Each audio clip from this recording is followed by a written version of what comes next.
friends, welcome to our channel Classic Rangoli.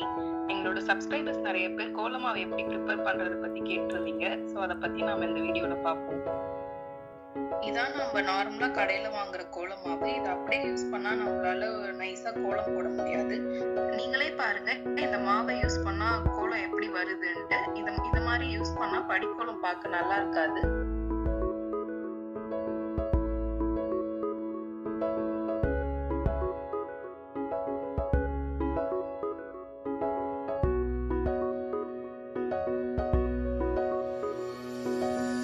எப்படி நம்ம சலிச்சு நைஸா மாத்தி எப்படி கோலம் போடுறத பத்தி நம்ம பார்ப்போம்.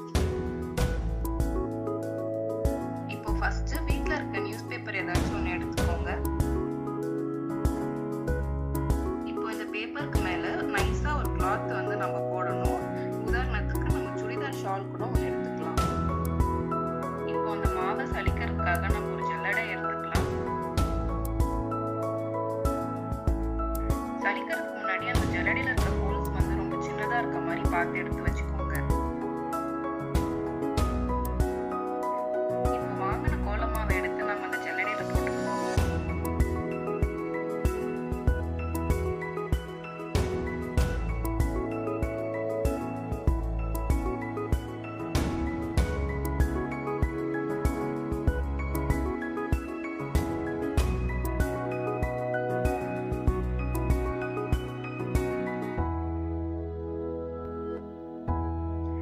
மாதிரி சலிச்சு எடுத்துக்கோங்க.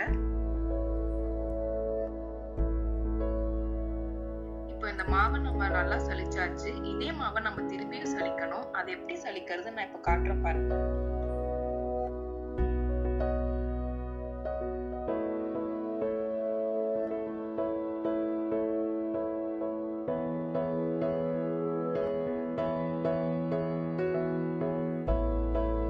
இந்த மாதிரி நம்ம சலிக்கிறதுனால பவுடர் மாதிரி இருக்க மண்ணு கூட நான் வெளியில வந்துடும்.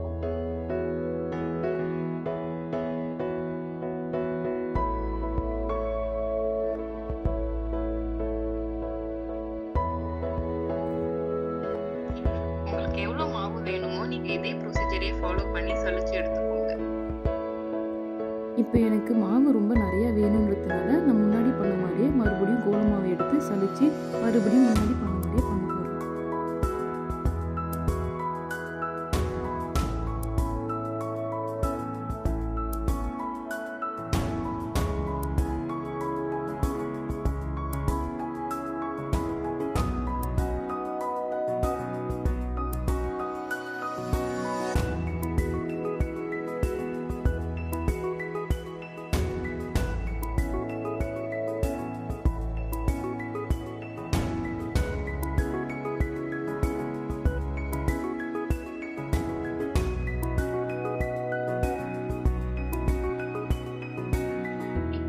ஷால்குள்ள இருக்க கோலமாவை தான் நம்ம யூஸ் பண்ண போறோம். இப்போ இந்த மாவை தனியா ஒரு பெரிய பாத்திரத்துல எடுத்து வச்சுக்கோங்க. பாருங்க சலிச்ச மாவு எவ்வளவு ஸ்மூத்தா இருக்குன்னு. இப்போ நம்ம சலிச்சு எடுத்த மாவோட மைதா மாவும் அரிசி மாவும் கலக்க போறோம். இப்போ இந்த பாத்திரத்துல 2 கப் சலிச்ச மாவோட 1/2 கப் மைதா மாவை கலக்கணும். இந்த மைதா மாவை நம்ம கலக்கிறதுனால நம்ம கோலம் இழுக்கும் போது ரொம்ப நைஸா ஸ்மூத்தா வரும்.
கம்பி வந்து எவ்வளவு ஸ்மூத்தா அழகா நைஸா வருதுன்னு.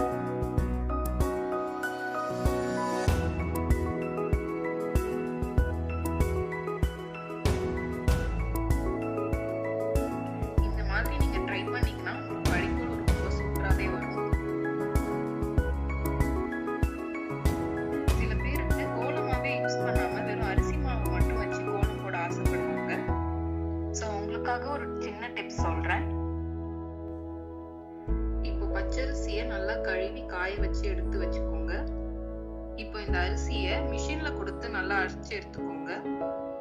ஆனா இந்த அரிசியை நம்ம ஒரு தடவை தான் போட்டு அரைச்சு எடுத்துக்கணும். 2-3 தடவை அரைக்கணும்னு அவசியம் கிடையாது. நம்ம ஒரு தடவை போட்டு அரைச்சாதான் மாவு லைட்டா கொர கொரன்னு வரும். அப்போதான் நம்ம கோலம் போட நல்லா இருக்கும்.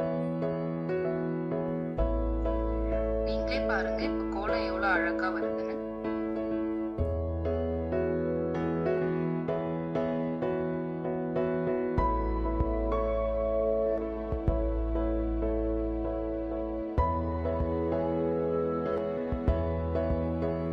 இந்த வீடியோ உங்க எல்லாருக்கும் ரொம்ப யூஸ்ஃபுல்லா இருக்கும்னு நினைக்கிறேன். நீங்களும் இதை ட்ரை பண்ணி உங்க கமெண்ட்ஸ்